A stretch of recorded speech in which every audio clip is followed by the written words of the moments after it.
Corona ने सबको तोड़ा, अब हमारी बारी है जुड़ने की। लाए हूँ साथ खुशियों की सौगात।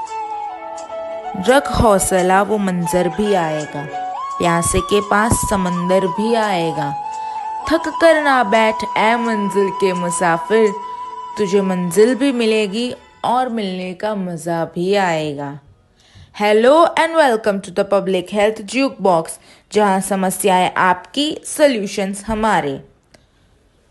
अक्सर देखा जाता है कि सुसाइड करने के बाद, यानी कि हमारा कोई अपना जो सुसाइड करता है वो चला जाता है, उसके बाद हम ऐसा फील करते हैं कि अरे यार, इसकी बात सुन ली होती तो, काश कुछ इसके लिए कर पाते तो, काश ये काश नहीं आता तो आइए कुछ बात करते हैं।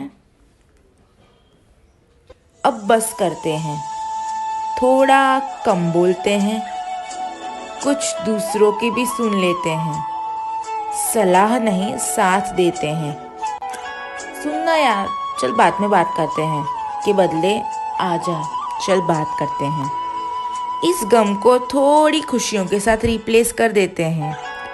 चलना मिलकर कुछ बात करते हैं। जिंदगी को खत्म करने की बजाय इस विचार को ही खत्म कर देते हैं। बिल्कुल, इस विचार को ही खत्म कर देते हैं। तो आज हम बात करेंगे सुसाइड प्रिवेंशन की। सुसाइड क्यों करते हैं, कैसे करते हैं, ये तो सभी बताएंगे, लेकिन प्रिवेंशन हम बताएंगे। तो आपकी इस समस्या का समाधान लेके मैं आ गई हूँ एक एक्सपर्ट के साथ, जो है psychologist Rachel Gaikwad. Please welcome Rachel Gaikwad. तो मैं आपसे जानना चाहती हूँ कि ऐसे बहुत सारे मिसकंसेप्शंस और मिथ्स होंगे सुसाइड के बारे में, तो आप बताएंगी कि कौन कैसे मिथ्स और मिसकंसेप्शन होते हैं लोगों के दिमाग में सुसाइड को लेकर। सबसे पहला मिथ ये है कि सुसाइडल थॉट्स सिर्फ उन लोगों को आते हैं जिनको या तो कोई मेंटल प्रॉब्लम होती है, जैसे डिप्रेशन, या फिर उन लोगों के साथ कुछ ऐसा हुआ होता है, इस वजह से उनको डिप्रेशन होता है। बट एक्चुअली ऐसा नहीं है। सुसाइडल थॉट्स किसी को भी आ सकते हैं। एक नॉर्मल इंसान जो शायद रोज़ ऑफिस जा रहा है, या फिर कोई घर में काम कर रहा है, या कोई स्टूडेंट है, तो उसे भी सुसाइडल थॉट्स आ सकते हैं। एंड दूसरा ये है कि सुसाइड्स सडनली होते हैं, लाइक एकदम से ही हो जाता है कि अब मुझे सुसाइड करना है, एंड सुसाइड हो जाता है। तो एक्चुअली ये भी एक मिथ है। सुसाइड एक्चुअली बहुत सारे वार्निंग साइंस के साथ आता है, बहुत सारे बिहेवियरल साइंस के साथ आता है। So these are the two myths about suicide. तो जैसा आपने बताया कि सुसाइड के बहुत सारे वार्निंग साइंस होते हैं जिसे शायद हम अनदेखा करते हैं, तो कौन से वार्निंग साइंस होते हैं या कौन से सिग्नल्स होते हैं जिससे हमें पता चल सकता है कि ये इंसान सुसाइड करने जा सकता है?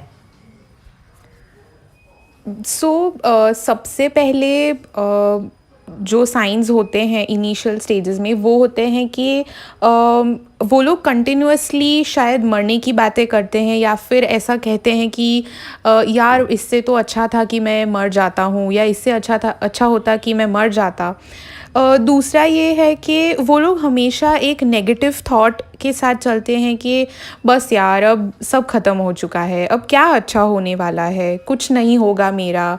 और दूसरे साइंस ये होते हैं कि वो लोग बार बार किसी ना किसी रीज़न से यही बात रिपीट करते या दोहराते हैं कि बस अब हमें नहीं जीना है। और धीरे धीरे वो लोग बाहर जाना कम करते हैं, लोगों से मिलना कम कर देते हैं, और हमेशा अपने घर में रहते हैं या फिर अकेले रहते हैं, और किसी से भी बात नहीं करते। तो ये सब बहुत ज़्यादा ही अलार्मिंग साइंस होते हैं।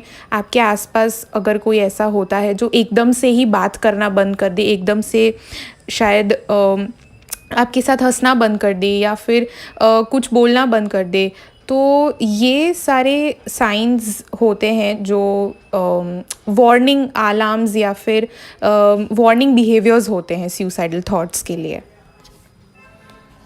सो डोंट यू थिंक कि ये सारे साइंस डिप्रेशन के भी हो सकते हैं? आई मीन ये डिप्रेशन से अलग है, या suicidal thoughts is a part of depression? So what do you think कि ये डिप्रेशन भी हो सकता है?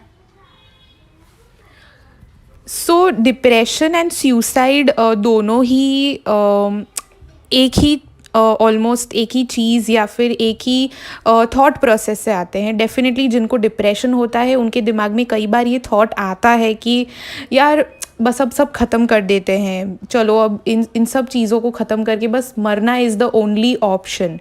तो डेफिनेटली डिप्रेशन एक पार्ट है, लेकिन ऐसा नहीं है कि जो लोग डिप्रेस्ड होते हैं उनके दिमाग में हर बार सुसाइड चलता है। जैसा कि मैंने पहले भी कहा कि नॉर्मल लोगों को भी सुसाइडल थॉट्स होते हैं। तो आपका क्या मानना है कि एज अ पब्लिक हमें कौन सी चीज़ें ध्यान में रखनी चाहिए? बिकॉज हम सुसाइड जो करने वाले हैं उनसे बात नहीं कर सकते, बिकॉज वो लोग वो स्टेट ऑफ माइंड में ही नहीं हो सकते हैं। तो एज अ पब्लिक हमें कौन सी चीज़ें ध्यान में रखनी चाहिए? सबसे पहली चीज़ तो यही करनी चाहिए कि हमें एक सही तरीके का अवेयरनेस प्लेटफॉर्म तैयार करना चाहिए जहाँ पे सुसाइड की बातें हो, सुसाइड क्या होता है, उसके बाकी के जो कॉन्सिक्वेंसेस होते हैं कि एक बार आप सुसाइड कर लेते हो फिर क्या होता है, ये सब समझाना बहुत ज़रूरी है। तो मुझे लगता है कि प्रॉब्लम सेंट्रिक अप्रोच से ज़्यादा अगर हम लोग सल्यूशन अप्रोच रखेंगे कि क्या करना है, कैसे हम किसी की हेल्प कर सकते हैं, और जितनी हो सके उतनी ज़्यादा अवेयरनेस और जितनी हो सके उतनी ज़्यादा बात अगर हम सुसाइड की करेंगे तो शायद हम 10 में से एटलीस्ट 3 या 4 लोगों का दिल और मन बदल सकते हैं कि यार ठीक है, चलो suicide is not the only way. तो आई थिंक ये रास्ता है कि आप अवेयरनेस ज़्यादा से ज़्यादा स्प्रेड कीजिए। Wonderful answer. और ये प्रॉब्लम सेंट्रिक के बजाय सॉल्यूशन अप्रोच बढ़िया। तो एक मैसेज जो आप पब्लिक को देना चाहते हैं वो कौन सा मैसेज होगा? तो जो एक मैसेज होगा वो यही है कि प्लीज़ बात कीजिए, किसी से बात कीजिए, कोई भी हो सकता है, और बात करने से आई थिंक सारी प्रॉब्लम्स का सल्यूशन है। और इसीलिए to solve the problem of suicide and suicidal thoughts हम लोग एक स्पेशल हेल्पलाइन नंबर भी शेयर कर रहे हैं, and that is 1860-266-2345. Stay positive, stay calm. Thank you so much, Rachel, for this wonderful review on the suicide prevention, and I hope कि public aware हो और पॉजिटिव रहे। तो इसी के साथ ख़त्म होता है हमारा पब्लिक हेल्थ ज्यूक बॉक्स।